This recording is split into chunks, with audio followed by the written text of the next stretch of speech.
Oke, komik yang berikut ini salah satu orang yang paling di-adore di Twitter. Gila. Gua heran udah banyak orang yang adore dia di Twitter masih aja pacaran sama tiang listrik. Oke, the one and only pria dari Priuk, Muhatli Aco. Selamat malam semuanya. Tadi gue hampir aja telat, tangan gue pegel banget, gue bawa mobil capek. Karena kemarin gue habis nonton Soul Nation ya. Sorry banget ya anak gaul. Jadi, udah diem aja. Gue nonton itu gue kesel banget sama band-bandnya karena semuanya pada bilang semuanya tangannya di atas, anjing gue ke atas tangannya. Lagunya selesai dia pulang gak lupa dia suruh nurunin lagi. Ketek gue kan pegel. Itu gue bingung, gue dari acara konser keluar, Pak ini gimana ini? Urusan lo katanya. Makanya tadi gue hampir telat, untung acaranya diundur. Oke, sebelumnya perkenalkan nama gue Aco ya. Nama asli gue Muhatli. Dan itu nama yang paling ngehe yang pernah gue denger ya. Karena ngehe karena ketika orang bilang nama adalah doa lah, gue gimana mau doa, artinya aja gak ada. Lu gimana rasanya men punya nama gak ada arti. Gue nanya sama bapak gue emang apaan artinya Muhatli, ternyata singkatan anjing. Iya, Muhatli itu muhnya Muharram. Gue lahir bulan Muharram. Hatnya itu Ahad. Kelinya itu Kliwon. Gila gak enak banget kan. Bokap gue itu tidak sadar kalau misalnya namanya itu berpotensi menimbulkan anaknya itu dikucilkan dari pergaulan. Iya, soalnya saat itu ya film yang lagi ngetren itu Si Buta dari Gua Hantu. Dan lu tahu siapa nama monyetnya? Itu Kliwon men. Jadi sangat sulit menjalani masa kecil dengan menyandang nama seekor monyet. Kemana-mana, Kliwon. Anjir.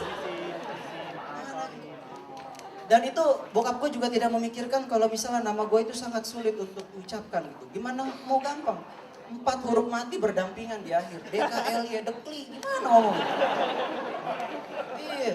Udah gitu kejadian, waktu di absen, beda guru manggil gue beda. Ada guru biologi manggil gue Muhadekil. Apa salah gue, coba gue udah rapi ke sekolah, gue udah rapi, kamu dipanggil Muhadekil. Itu guru biologi. Guru bahasa Inggris gaya-gayaan manggil gue Muhatlai. Maksud gue orang Rusia aja gak gitu-gitu amat. Kenapa harus lu panggil gue Muhatlai? Itu gak enaknya gitu ya. Tapi ya udah biarin lah namanya nama pemberian gitu ya. Gue ini tinggal di Priok ya. Gue tinggal tadi kayak si Rian udah bilang gue tinggal di Priok. Dan banyak orang yang bilang Priok itu adalah tempat yang umum lah, yang gersang lah, banyak kriminal. Padahal memang bener di Priok. Iya, makanya ini gue pengen klarifikasi gitu. Priok emang bener kayak gitu. Dan yang masalah pertama tuh kriminalitas ya gue ngalamin sendiri itu waktu SMA. Gue pernah tuh naksir sama cewek, jadi biarpun nama gue Kliwon, mau kayak gue mistis, gue pernah punya cewek. Iya, waktu SMA tuh gue pengen nonton gitu kan. Ya akhirnya gue naiklah Metro Mini gitu. Di Metro Mini tuh gue ngeliat nih gaya-gayanya orang mau malak nih, ternyata benar kan. Tapi karena cewek gue tuh waktu itu berpakaian yang seksi gitu ya, dia akhirnya nyolek cewek gue. Dan gue harus saat itu gue membuktikan dong bahwa gue adalah laki-laki yang bisa memberikan rasa aman bagi perempuannya.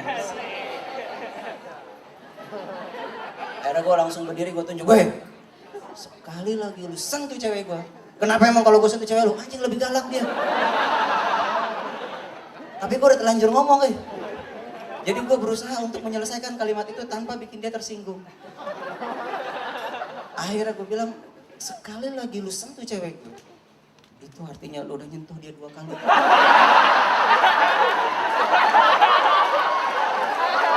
Udah. Habis itu dia gak tersinggung, gue cium tangan. Alhamdulillah duit gue hilang 50 ribu. Yang penting kan hubungan gue sama cewek gue akhirnya alhamdulillah gue diputusin.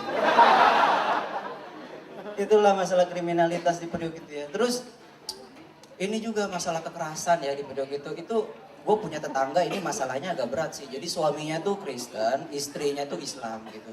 Awal-awal sih waktu mereka nikah, mereka belum punya anak, mereka sih bisa toleran gitu ya. Sampai akhirnya mereka punya anak gitu. Nah beranjak dewasa nih anak nih kayaknya mau pakai jilbab. Akhirnya dia mulai ngomong ke mamanya, "Ma, tolong bilangin papa dong aku mau pakai jilbab," gitu. Akhirnya mamanya berusaha ngomong kan, karena ini masalah sensitif gitu. Akhirnya ngomong, "Pak, anak kita kayaknya ke sekolah mau pakai jilbab." "Aduh mah udah deh, itu udah sering kita omongin, udah gak usah ngomong kayak gitu deh." "Tapi Pak, ini demi pengembangan agama anak kita Pak." "Mama udahlah," saya bilang, "udah, itu udah sering kita omongin." "Tapi Pak, ini mama anak kita itu Ibrahim itu udah laki-laki. Jangan diajar-ajarin jadi wanita soleha." Jadi itu ternyata bukan masalah toleransi, tapi masalah jenis kelamin. Itu tuh kalau dipeluk parah nggak hancur. Itu ya masalahnya. Terus selanjutnya tuh di Priok itu lu harus tahu, Priok itu punya spesies bencong yang tidak dimiliki oleh daerah-daerah lainnya. Beneran. Lu kalau ngeliat bencong-bencong di daerah lain paling dandanannya doang aur-auran. Kalau di Priok mah kakinya keker. Ya kan? Badannya six pack, mukanya juga keker. Jadi di saat orang suntik silikon dia mau pakai tepung beras Rose Brand. Mekarnya sempurna jadi. Jadi kalau lu lagi di lampu merah di Priuk gitu ya ada bencong gitu. Gue sih pernah disamperin bencong gitu di Priuk. Udah gue baca Yasin. Bener. Lah apalagi lu mau ngapain coba? Yang gue bikin kesel waktu itu lampu merahnya nggak hijau-hijau. Gue tamat Al-Baqarah.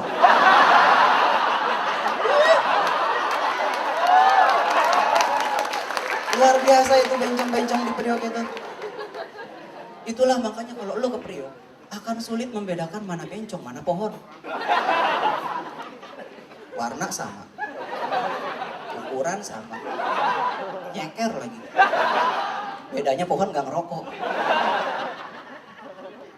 Makanya nanti kalau lu ke Priok, lu jalan di trotoar, lu ngeliat ada benda menyerupai, mending lu menyerupai pohon, mending lu tanya deh. "Bang, ini pohon apa orang?" Sampai dia jawab, "Pohon Bang." Nah, lu lewat aja udah. Itu berarti pohon bukan bencong. Ya gue bisa mengerti sih kenapa bencong-bencong di sana tuh males dandan ya karena percuma. Tiap hari dia kena asap knalpot ya itu. Dari kontainer itu bedak gratis buat dia itu. Percuma diulang PKP udah beli. Nah, kontainer lewat kalau di Priok gitu. Satu lagi masalah Priok itu masalah restoran. Itu kan terkenal masalah seafood ya.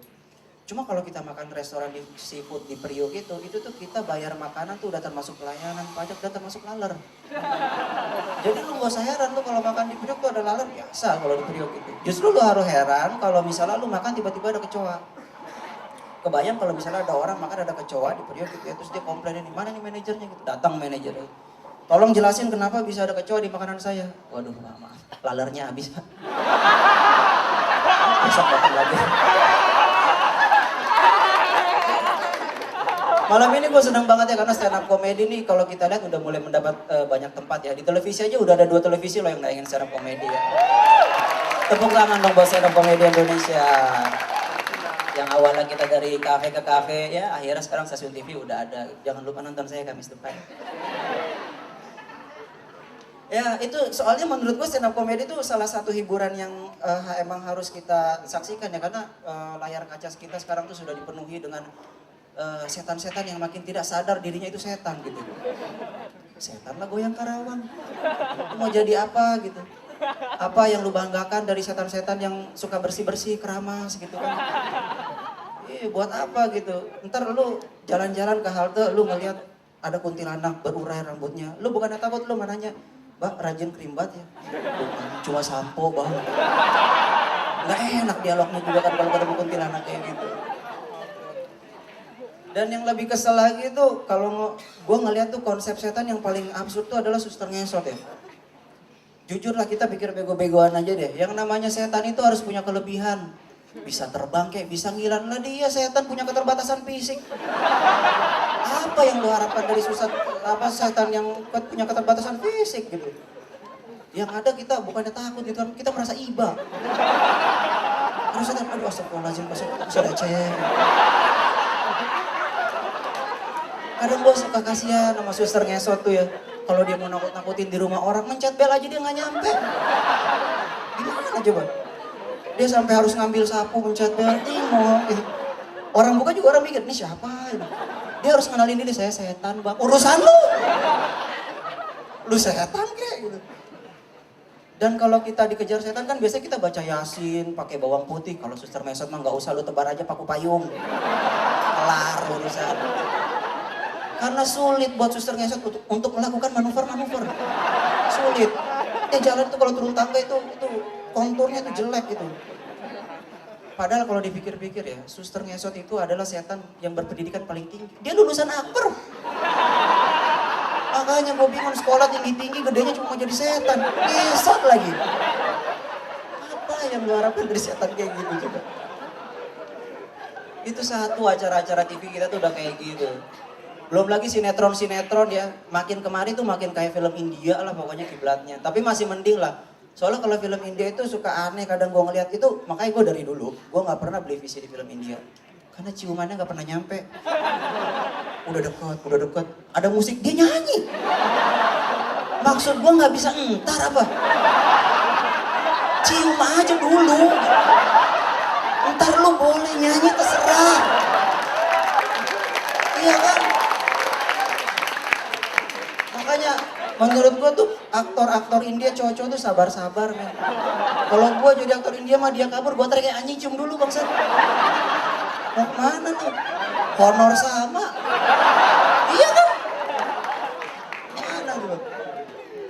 Udah gitu, dia misalnya galau gitu kan, datang ke taman, datangnya sendiri tiba-tiba di dalam udah ada 15 orang joget. Itu dari mana?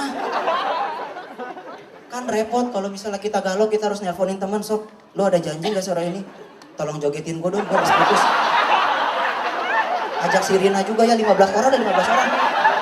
Repot men kalau ngerepotin orang, lu galau kalau kayak gitu. Makanya gue berpikir kayaknya nih di India, itu di setiap lapangan itu ada namanya joki-joget. Jadi lu kalau galau, lu datang aja ke taman, ntar ada yang nawarin, bang joget bang, joget bang.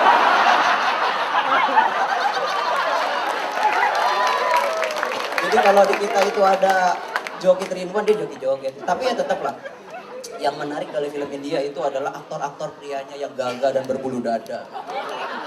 Tapi ini hati-hati buat yang kalian berbulu dada gitu ya. Jangan suka tidur-tiduran di musola.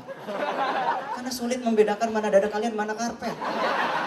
Itu sulit sekali. Kan gak lucu kalau kamu tidur-tiduran, tiba-tiba ini apa berat, mulai ada yang tahiyat-tahiyat. Oke, sekian dari gua Aco, terima kasih.